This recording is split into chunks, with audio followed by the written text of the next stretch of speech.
Bom dia, pessoal. Deixa eu pôr um pouquinho para cá, porque eu acho que eu não estou vendo. Tem gente que não vai me ver. Um pouquinho só. Última palestra do ano, né? E coincidiu com o tema Ser Discípulo de Jesus, nosso aniversariante da semana que vem. Então, que a gente possa se envolver nesse ambiente natalino, onde com certeza a espiritualidade prepara todos nós para uma mais profunda reflexão da nossa vida, de como foi o nosso ano, daquilo que nos propusemos a fazer no começo do ano. Algumas coisas nós conseguimos no decorrer de 2019, outras não, mas que a gente possa sempre manter acesa essa vontade do crescimento, essa vontade da conscientização, que a espiritualidade maior nos ajude nessa condução do nosso dia a dia, na condução da nossa evolução. E que Jesus, nosso Mestre, não só agora nessa época, mas possa sempre se fazer presente em nós, na nossa realidade, através dos seus exemplos, dos seus ensinamentos, e que possamos, pelo menos agora, 2020, nos tornarmos mais conscientes do que é ser discípulo dele. Que assim seja. Deixa eu só me ajeitar aqui com o microfone, espera só um pouquinho.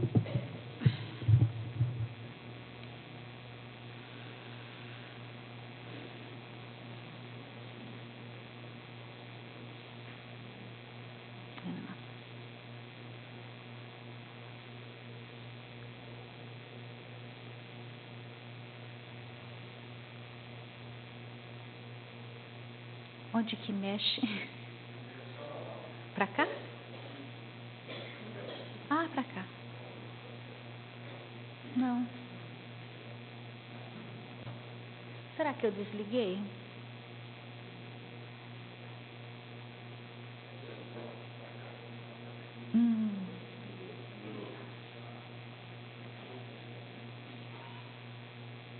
Espera lá.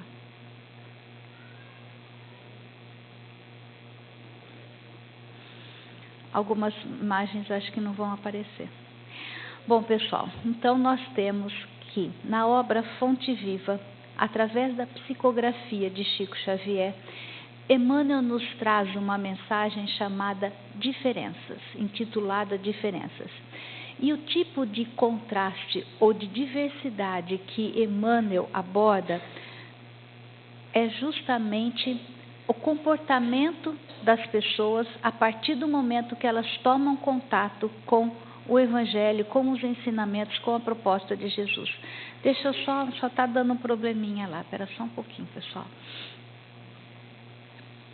Porque se não der certo a gente vai sem mesmo. Ah, apareceu! Então tá bom, então vamos começar. Na obra Fonte Viva, né? Emmanuel, através da psicografia de Chico Xavier, nos traz essa mensagem de diferenças.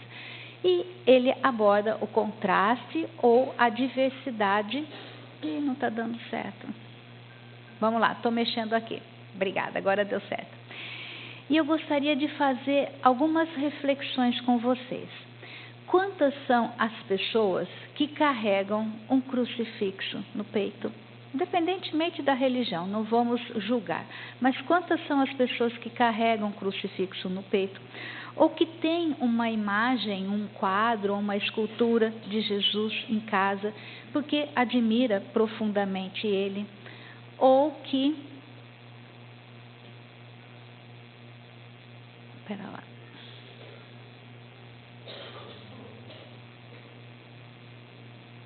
Ou que se reconhece... Eu acho que não vai dar certo.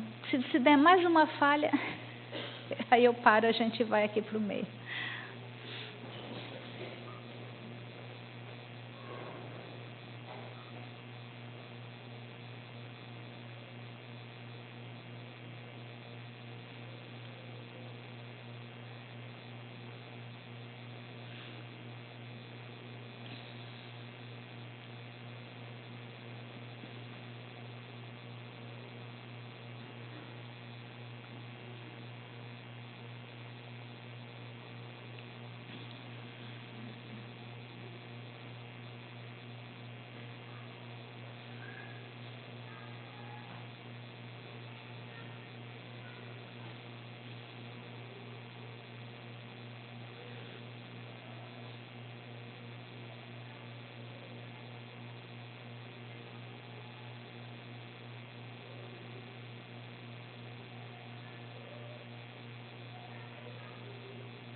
Posso tocar?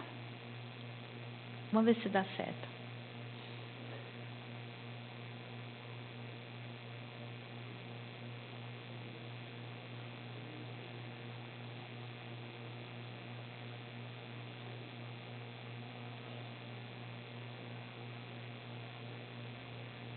Vamos sem, pessoal? Vamos?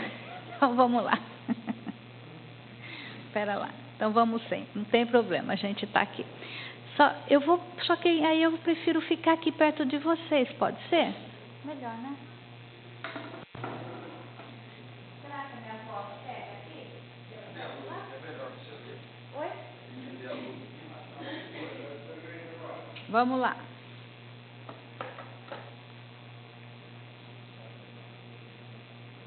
Vamos ver. Se não der certo, a gente vai, não tem importância, está tudo aqui marcadinho.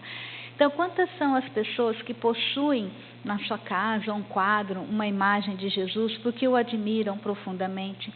Quantas são aquelas pessoas que se reconhecem favorecidas, que foram beneficiadas e creem profundamente que é por intervenção de Jesus? Quantas são as pessoas também que reconhecem nos evangelhos como sendo o maior código de ética que o mundo pôde produzir, mas que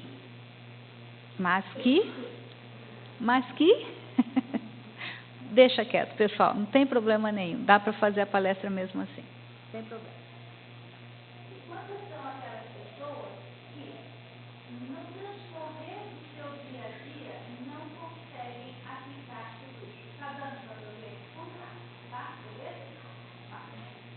Então, como são as suas palavras, o Espírito Emmanuel traz uma passagem da última ceia que encontra-se no Evangelho de João, capítulo 13, onde Jesus teria dito: nisso todos conhecerão que sois meus discípulos, se tiverem amor uns aos outros. Nisso todos conhecerão que sois meus discípulos, se tiverdes amor uns aos outros. Nós sabemos que Jesus não disse essas palavras apenas aos seus 12 apóstolos, mas a toda a posteridade, a todos aqueles que, num dado momento da história, foram caracterizados como cristãos, foram intitulados de cristãos.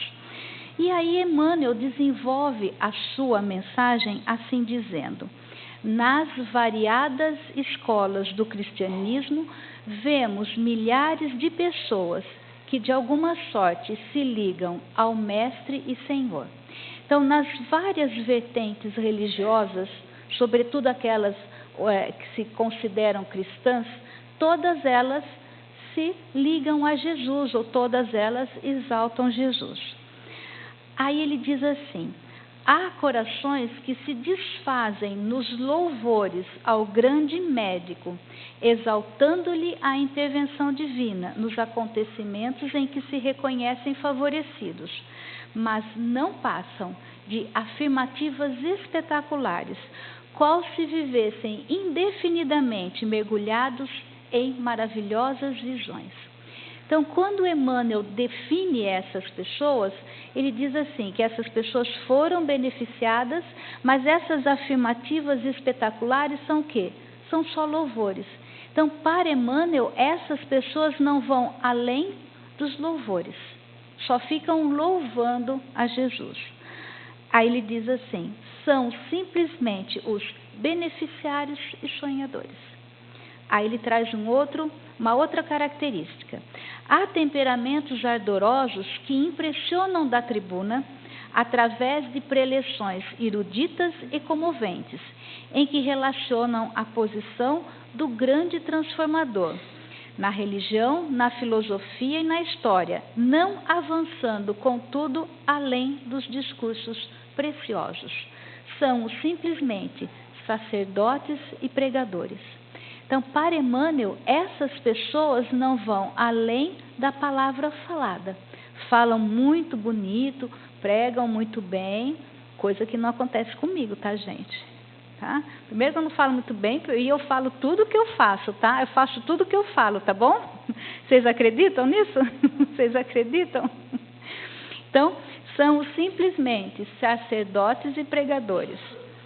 Há inteligências primorosas que vazam páginas sublimes de crença consoladora, arrancando lágrimas de emoção aos leitores ávidos de conhecimento revelador. Todavia, não ultrapassam o campo do beletrismo religioso. São simplesmente escritores e intelectuais. Então, para essas pessoas, para Emmanuel, elas não vão além daquilo que escrevem. Elas escrevem muito bonito, elas emocionam as outras pessoas, mas elas também não trazem tudo isso para o seu dia a dia. E Emmanuel, reconhecendo o valor dessas pessoas, diz assim: todos guardam recursos e méritos especializados. Então, até esse ponto da mensagem, o que Emmanuel está enfatizando? Que todas essas pessoas que veneram, toda essa veneração, toda essa admiração a Jesus, ou todos esses recursos, todos esses méritos especializados, não fazem com que haja uma coerência entre aquilo que a pessoa acredita, aquilo que ela prega, com aquilo que ela exemplifica, com aquilo que ela vivencia no seu dia a dia. Existe uma desconexão. Em termos mentais, em termos intelectuais, a pessoa sabe, tem consciência, mas não consegue exercitar, não consegue colocar em prática no seu dia a dia.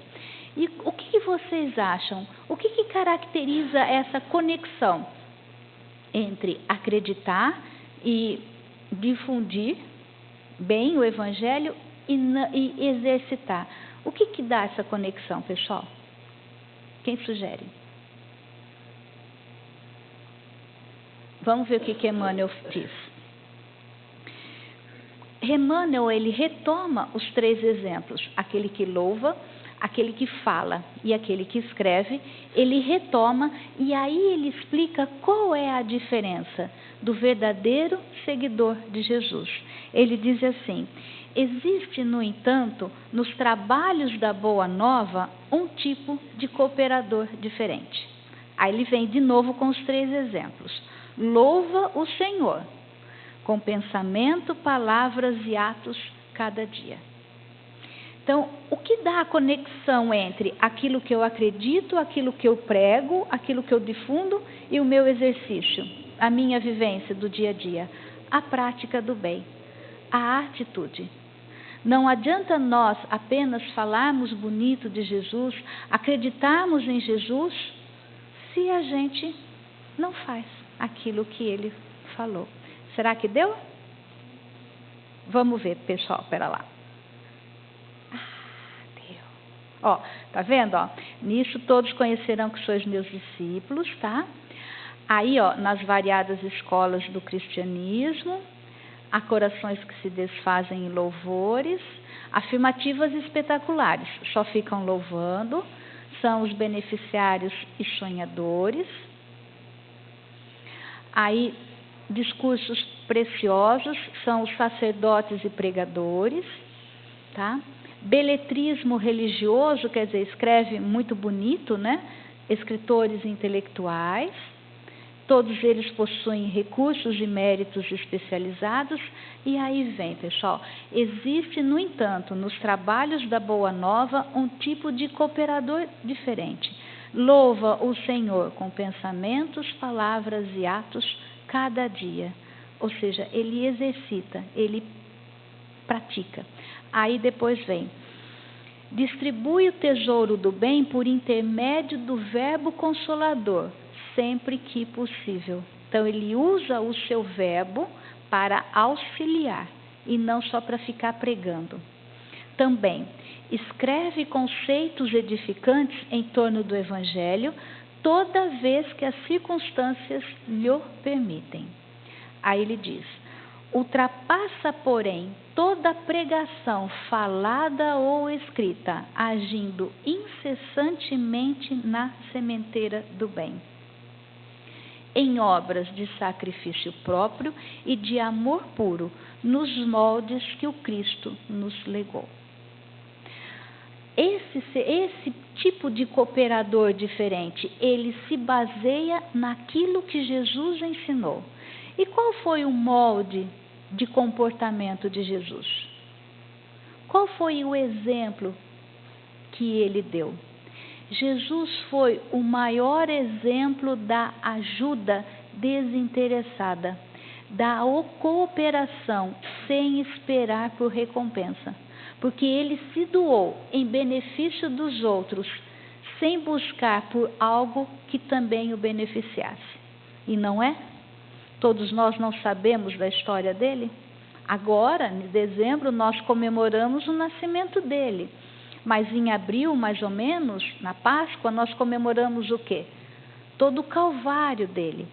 Porque ele se doou ao outro. E estava passando umas imagens aqui, numa das imagens que estavam passando, disse assim: se até Jesus, que foi perseguido, foi muitas vezes discriminado, que era puro, qualquer coisa assim, ele sofreu esse assédio, que dirá nós? A gente não tem que estranhar, é a condição ainda da situação do mundo. Então, Jesus se doou pelo outro sem esperar por nada que o recompensasse, que o beneficiasse. E é isso que Emmanuel fala. Olha, o verdadeiro cooperador de Jesus não pede recompensa, não pergunta por resultados, não se sintoniza com o mal, ajuda sempre, abençoa e ajuda sempre. E aí, pessoal, semelhante companheiro é conhecido por verdadeiro discípulo do Senhor, por muito amar. E aí eu faço a outra reflexão. Bastará nós nos intitularmos ou nos rotularmos de cristãos, de espíritas ou evangélicos, católicos, temos um rótulo religioso para nos caracterizarmos como verdadeiros seguidores, verdadeiros discípulos de Jesus? Bastará esse rótulo? Olha o que Emmanuel diz: o verdadeiro discípulo do Senhor é caracterizado por muito amar. O tema da palestra é ser discípulo de Jesus. Qual é a definição de discípulo? Vocês sabem? Vocês têm ideia? O que é um discípulo? Olha, o que é um discípulo? Um aprendiz? Um seguidor?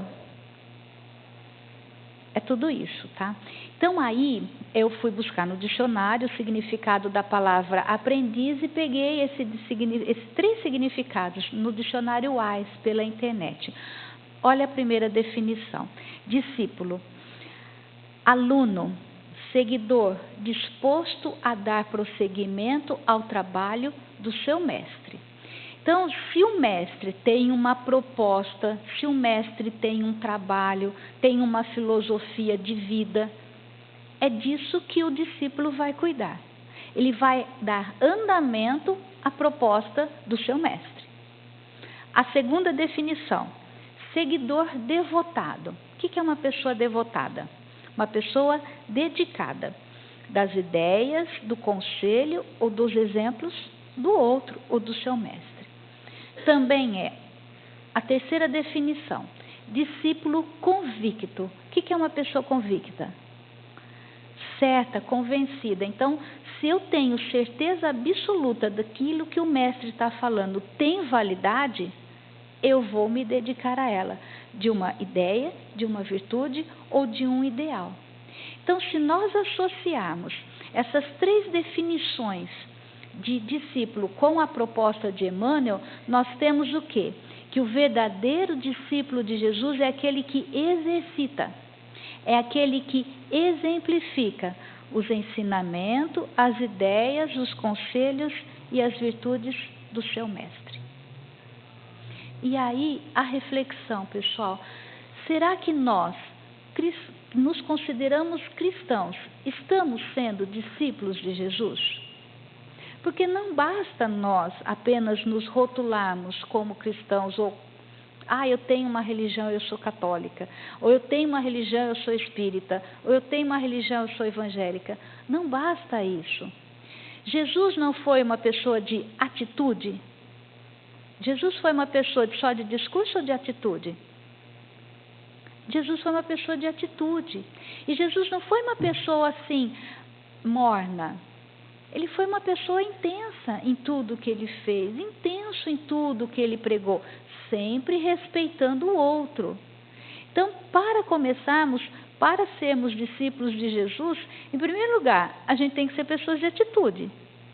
Em segundo lugar, temos que ter para nós a mesma intensidade no bem que o nosso mestre nos exemplificou, que o nosso mestre nos ensinou. Isso é ser discípulo de Jesus. Mas aí nós temos o quê?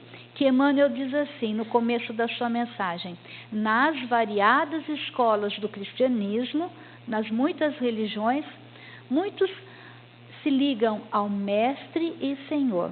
E esta é uma característica bastante particular do movimento espírita, dos estudiosos espíritas, considerar Jesus como Mestre e Senhor, porque essa particularidade, ela se alicerça, ela tem seu fundamento numa questão do Livro dos Espíritos. E todo o monumento, toda a construção na doutrina espírita, em torno da figura de Jesus, e mesmo as outras comunicações espíritas, outros postulados, ela é alicerçada nessa questãozinha. Essa questãozinha segura tudo, todo o resto. Que questão é essa, pessoal? Que embasa nós vermos em Jesus o nosso Mestre e Senhor. Alguém sabe que questão é essa? A questão 625. Do Livro dos Espíritos, que ela é bastante citada, muito citada, e que a gente muitas vezes não faz uma profunda reflexão sobre o que ela representa. Qual é a questão 625 que Allan Kardec nos traz? Qual o tipo mais perfeito que o homem tem oferecido? Que Deus tem oferecido ao homem para lhe servir de guia e modelo. Allan Kardec perguntou qual é o tipo mais perfeito que Deus tem oferecido ao homem para lhe servir de Salvador. Muito embora essa seja a concepção, na época era, e hoje continua sendo algumas concepções, o alicerce de algumas concepções religiosas, Allan Kardec usou a palavra Salvador? Não. Ele usou a palavra guia e modelo. Porque Allan Kardec queria saber qual tinha sido a pessoa que Deus tinha nos oferecido para que nós pudéssemos tê-lo por protótipo de comportamento, para que nós pudéssemos imitar. Qual tinha sido esse modelo, essa pessoa que, se nós imitássemos, pura e simplesmente, estaríamos acertando. E qual foi a resposta? Jesus. Aí, pessoal, mais uma vez, o que significa a palavra guia? Alguém saberia? Oi? Que leva, vamos pensar em guia turístico, né? O que é um guia turístico? Ele não nos leva pelos lugares e vai explicando, ele não nos conduz. Um guia, ainda que seja turístico, ele nos conduz. Definição de guia, olha: pessoa que acompanha ou dirige outra para mostrar-lhe o caminho. Jesus é esse guia? Ele se intitulou como sendo o caminho. Em que passagem ele diz que ele é o caminho? Eu sou o caminho, a verdade e a vida. Ninguém vem ou ninguém vai ao Pai senão por mim. Então, Allan Kardec queria saber quem Deus nos ofereceu para nos servir de guia e modelo. Quem Deus nos ofereceu para que nos mostrasse o caminho. Um caminho seguro, um caminho consistente, um caminho de maior conscientização. Jesus. E aí, o que é um modelo?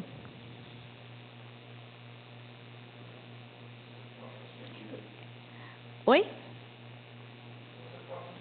Que você possa seguir como sendo uma pessoa, né?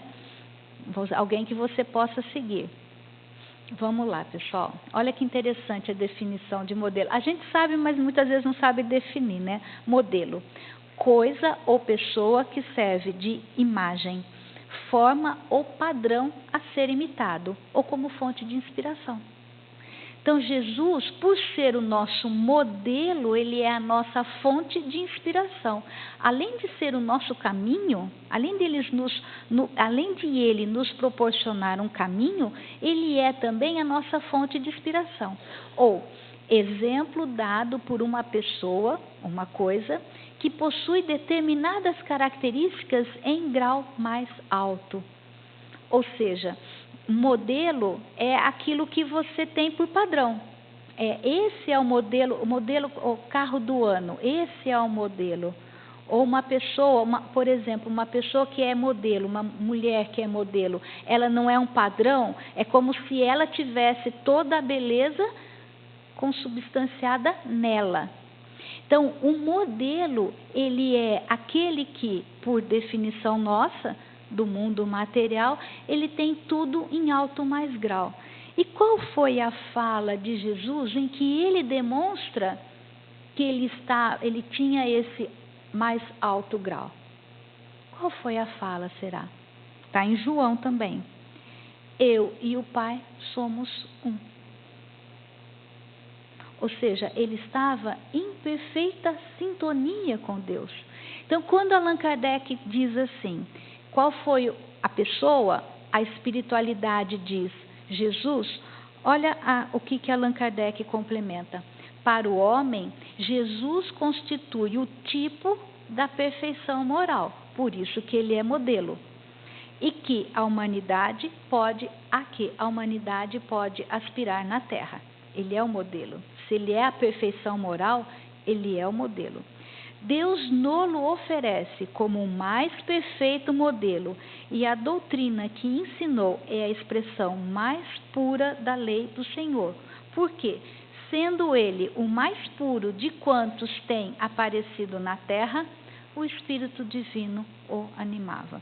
Então, se nós formos associar as definições de Emmanuel, Mestre e Senhor, e Allan Kardec, modelo e guia, nós temos o quê? Que mestre é aquele que conduz o seu discípulo pelos caminhos a ser seguido. E, por sua vez, o discípulo o tem por guia, o tem por modelo, porque ele dá sequência ao trabalho do seu mestre. Não só apenas falando, ensinando, mas, sobretudo, exercitando o ideal, as virtudes, os ensinamentos que ele aprendeu. Aí, pessoal, mais uma vez essa reflexão. Até que ponto nós temos Jesus por mestre e Senhor, por modelo e guia? Vamos analisar cada um de nós, a nossa postura perante Jesus ou diante de Jesus. Será que a gente não lembra dele quando a gente está, assim, como a gente diz na gíria, na pior? Muitas vezes a gente só lembra de Jesus quando a gente não está bem. Aí a gente reza, a gente pede. Então, a nossa relação com Jesus ainda não é de discípulo, não é de seguidor, mas é de uma pessoa carente, de uma pessoa necessitada, de uma pessoa que sempre está precisando de algo a mais. Então, mesmo que a gente escute várias vezes essa questão 625 nas palestras, e muitas vezes eu já assisti palestra, nossa, mas essa questão de novo, nossa, mas essa questão de novo. Então, justamente, aquilo que mais te incomoda é aquilo que você mais precisa. Porque toda vez que eu me incomodava quando eu escutava a questão 625, é porque na realidade eu não o tenho por mestre. Eu não o tenho por modelo e guia, porque eu ainda não consigo me inspirar nos ensinamentos de Jesus para conduzir o meu dia a dia. Eu vou vivendo a minha vida, muitas vezes questões atropeladas, ou de forma atropelada, na correria, sem refletir muito, sem parar para pensar o que foi que Jesus nos ensinou. Estava aqui também no começo, quando diz assim, numa dos slides, quando Jesus nos falou para dar a outra face, ele não estava falando que a gente não tinha que se defender. Ele estava apenas nos ensinando que a gente não devia se vingar. Bater numa face e dar a outra não se vingue. Então, muitas vezes a gente pega o sentido literal dos ensinamentos de Jesus, acha que muitos não fazem sentido e não aplica ao nosso dia a dia, quando a proposta é ler o Evangelho, não só o Evangelho segundo o Espiritismo, ler o Evangelho, Mateus, Marcos, Lucas e João, ler na sua essência, estudar e trazer para a sua realidade. Como que eu vou aplicar isso? Aí sim, é termos em Jesus o nosso Mestre e Senhor, é termos por guia e modelo, coisa que, infelizmente, nós ainda não conseguimos. Eu, pelo menos, não consigo. Espera lá. E aí, pessoal, independentemente de quais possam ser as interpretações religiosas, filosóficas, teológicas, psicológicas dos evangelhos, Mateus, Marcos, Lucas e João, dos ensinos de Jesus, dos seus milagres, da sua pregação, independentemente disso, todos os evangelhos, eles são bastante claros na proposta de Jesus. Qual é a proposta de Jesus? A prática do bem, o exercício do bem, e que nós temos lá como sendo o amor. Essa atitude no bem, sempre. Mas nós temos as nossas imperfeições, nós temos as nossas dificuldades, e muitas vezes, ou na grande maioria das vezes, elas se manifestam em nossas atitudes, no nosso comportamento. Às vezes num simples pensamento, num sentimento, às vezes a gente não expressa, mas está dentro de nós. E qual é a proposta de Jesus, a proposta da doutrina espírita, para que a gente consiga fazer essa conexão entre aquilo que a gente acredita, aquilo que a gente prega e aquilo que a gente faz no nosso dia a dia? A proposta da doutrina espírita é isso daqui, pessoal, ó. A renovação moral. Saímos do nosso casulo, irmos nos libertando de tudo isso que nos amarra, para que a gente possa realmente visualizar outros horizontes, nos proporcionar outras experiências, nos propormos a outros voos, a diferentes realidades, a diferentes experiências. Saímos muitas vezes da nossa carência, da nossa dificuldade, do nosso sofrimento. Ter olhos para o sofrimento alheio e exercitar. Não quer dizer, pessoal, trazer o problema do outro para a sua vida. Muitas vezes a gente confunde tudo isso, mas é ir ao encontro da dificuldade alheia, seja num trabalho voluntário. Comece com o trabalho voluntário, ainda que pequeno. Vai exercitando esse prazer, porque é isso que a doutrina espírita nos propõe. Para que nós possamos fazer essa transformação, nós temos que ter muita renúncia íntima. De questões que não valem a pena, deixa de lado. Nós precisamos buscar por muito aprendizado, por muitas experiências. E nós precisamos também fazer uma higienização no nosso hábito mental, no nosso hábito emocional, para que ele se expresse em atitudes mais coerentes entre aquilo que eu acredito e aquilo que eu faço. Então, é efetivamente sair a campo, descobrir outras realidades para que nós possamos exercitar as nossas melhores possibilidades, intenções, motivações e descobrir o prazer de vivenciar essa troca, essa relação de doação, porque Jesus não esteve aqui, sim, esteve em nome de Deus, mas não obrigado. Não porque Deus fala assim, ó, vai lá, eu preciso que você dê conta da turma da terra. Ele tá bom, eu vou. Foi assim que Jesus... Vocês se imaginam Jesus fazendo isso? Não, eu vou por amor. Eles estão precisando de mim? Ou Deus falou assim, olha, eu preciso, Jesus, que você crie um planeta, tá? Como a gente tem, não é? Nos conceitos espíritas, crie um planeta, porque eu preciso mandar para lá alguns princípios inteligentes que estão precisando de evolução. Eu preciso que você cuide disso. Eu imagino ele abraçando essa tarefa e juntando, me emocionou, todos os elementos, formando, cuidando, para que a gente pudesse estar aqui. Como que a gente dá esse retorno para ele? De que forma nós reconhecemos esse amor? Não precisamos, pessoal, ficar louvando. Ele não precisa disso. Como a gente diz na nossa gíria, ele não precisa que a gente fique massageando o ego dele. Apenas faça o bem. Apenas abra o coração e a mente para que ele possa se manifestar através das nossas atitudes. Porque ele está aqui, abraçando tudo isso. Sobretudo agora no Natal. E nós? Quando é que nos permitiremos ser abraçados por Jesus? Tocados por Jesus? Conduzidos por Jesus? Porque Ele é nosso mestre, porque Ele é nosso guia. Vamos refletir sobre isso, tá? E para finalizar, eu trouxe uma mensagem do Espírito André Luiz, na obra Brilhe Vossa Luz, uma psicografia de Chico Xavier, intitulada Sinceramente.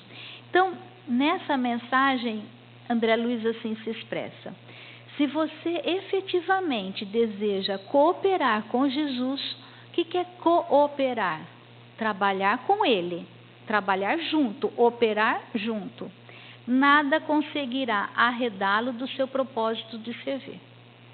Se a gente quer realmente fazer, pessoal, pode vir circunstância, pode vir chuva, pode vir pessoas criticando, a gente vai fazer. Mesmo sob circunstâncias adversas, saberá encontrar recursos para que o bem se manifeste através de suas mãos. Ao invés de inspirar-lhe em desânimo, os percalços naturais do caminho ser-lhe-ão apelos à perseverança e convites ao devotamento. Não perderá tempo reclamando situações de privilégio ou esperando condições mais favoráveis ao cumprimento do dever. Ai, olha, eu não vou ajudar naquela obra assistencial, porque eu chego lá, ninguém me cumprimenta, ninguém nem olha para mim, ou eu falo, ninguém nem escuta o que eu falo, ninguém me valoriza. Não perderá, de novo, reclamando situações de privilégio ou esperando condições mais favoráveis ao cumprimento do dever. Por mais insignificante que considere a tua tarefa, conseguem aceitá-lo. Procurará desempenhá-la com a responsabilidade daqueles aos quais a vida já confiou encargos maiores. Preferirá ser desagradado pelos outros, ainda que não consigam aceitá-lo, como é, do que desagradar a consciência que lhe ensina a ser melhor a cada dia que passa. Não, na companhia de amigos ou solitário, seguirá adiante, sem se deixar absorver exclusivamente pelos compromissos de ordem material. Quantas vezes, pessoal, a gente se enrosca com as nossas questões diárias e materiais e a gente não vivencia aquilo que realmente faz sentido, aquilo que realmente vai nos trazer um acréscimo. É ou não é? Sobretudo nós mulheres, não é? Que a gente se envolve com família, com casa, com isso, com aquilo. Muitas vezes passando questões de menos importância. Eu não posso hoje porque hoje eu tenho que fazer faxina na minha casa. Mas e a faxina da nossa emoção? Fica para quando? A faxina da nossa evolução fica para quando? Um exemplo, tá? Os homens têm os seus afazeres também. Estou falando que eu sou mulher, eu vou falar da minha realidade, daquilo que eu sei. Os homens têm os afazeres deles. Na companhia de amigos ou solitário, seguirá adiante, sem se deixar absorver exclusivamente pelos compromissos de ordem material, lutando a todo custo pela emancipação íntima, reconhecendo que toda construção sólida no reino do Espírito se alicerça no sacrifício. Nós temos um problema muito grande com a palavra sacrifício, porque a gente acha assim que é algo que você faz sofrendo, que é algo que pesa, que é algo que demanda demais da gente. Mas o radical da palavra sacrifício é sacro ofício. O que é um sacro ofício? Um trabalho sagrado. Aquilo lá é sagrado para você. Então, por conta disso, a gente faz. Ou vocês fazem. Aí ele termina, se você sinceramente deseja acompanhar o Mestre na jornada de volta para Deus, tome a sua cruz sobre os ombros e não o perca de vista em meio às surpresas e desafios da estrada. Tantas coisas desviam a nossa atenção, mas nós temos que ter quem é o nosso Mestre, quem é o nosso Senhor. Quem é o nosso guia? Quem é o nosso modelo? Não podemos perdê-lo de vista. E o Natal está aí, para mais uma vez nós fazermos essa reflexão do que ele representa para cada um de nós. E começarmos mais um ano com novos propósitos, com novas esperanças, realmente abraçando a causa do nosso crescimento, no bem e pelo bem. Pessoal, obrigada pela atenção. Desculpa se enroscou algumas coisinhas, mas saiu, tá bom? Um bom domingo para vocês, um bom Natal, né? Que a gente tenha tudo, que dê tudo certo em 2020. E eu falo, bastante disposição, porque não vai ser fácil. Mas, como tem, né, aquele do WhatsApp, ó, nós temos força, tá bom? Tudo de bom.